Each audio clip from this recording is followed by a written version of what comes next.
2024 సార్వత్రిక ఎన్నికల్లో పోలింగ్ రోజున వైఎస్ఆర్ కాంగ్రెస్ పార్టీ తరపున పోలింగ్ బూత్‌లో ఏజెంట్లుగా కూర్చున్న చాలామంది వ్యక్తులకు కొన్ని విషయాలు తెలియకపోవడం వల్లనే వైఎస్ఆర్ కాంగ్రెస్ పార్టీ ఓడిపోవడానికి కూడా ఇది ఒక ముఖ్య కారణం అని చెప్పేసి మేధావులు, విశ్లేషకులు, షెఫాలజిస్టులు కూడా చెప్తా ఉన్నారు. అవేంటి అంటే ఫార్మ్ 17సి పోలింగ్ రోజున ఆ పోలింగ్ బూత్‌లో ఎన్ని ఓట్లు పడినాయని చెప్పేసి పోలింగ్ ఆఫీసర్ సాయంత్రం రోజున ఇరు పార్టీల ఏజెంట్ల సమక్షంలో డిక్లేర్ చేస్తూ సంతకాలు చేసి ఇచ్చేదాన్నే ఫార్మ్ 17సి అంటారు.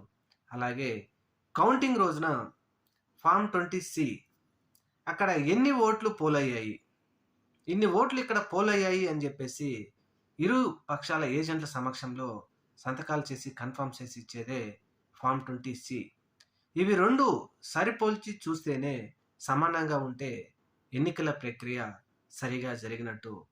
మరి అవి 2 సరిగా పోల్చి రాకపోతే అక్కడ ఏదో జరిగినట్టు.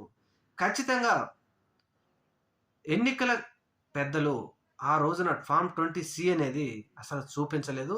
ఫార్మ్ 17సిని తీసుకోవడంలో కూడా చాలామంది వైఎస్ఆర్‌సీపీ పార్టీ ఏజెంట్లు కూడా మర్చిపోవడంతో ఈ ప్రక్రియను అసలు పక్కకు వదిలేయడమే తెలుగుదేశం పార్టీకి, కూటమి ప్రభుత్వానికి ముఖ్యంగా ఒక ఉపయోగం జరిగిందని చెప్పుకోవడంలో ఎటువంటి అతిశయోక్తి లేదు. దాని వలన కూడా జగన్మోహన్ రెడ్డి గారి ప్రభుత్వం ఓడిపోవడంలో ఒక ముఖ్య కారణం.